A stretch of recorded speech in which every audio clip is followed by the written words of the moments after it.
Hi! Welcome to Richard Kabili YouTube channel, and for today's tutorial, I will be teaching you on how to change stick out tongue action and head tracking on iPhone X. But first, kindly subscribe to this channel and don't forget to hit the subscribe button and the bell to notify you for the new updates.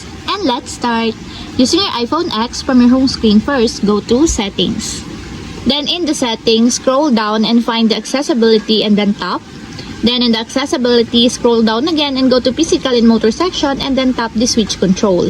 Then in the switch control, scroll down and go to point scanning section and then tap the head tracking.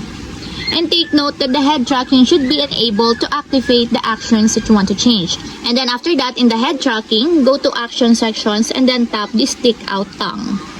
Then in this part, in the stick out tongue, you can now change here the actions that you want to enable. For example, you want to change your actions into select item under the scanner, just tap it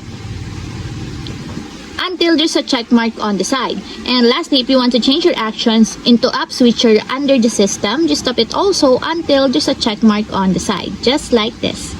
And that's it, we have successfully changed stick out tongue action and head tracking on iPhone X. If you have a question, kindly comment down below and don't forget to hit the subscribe button and the bell to notify you for the new updates. And thank you for watching!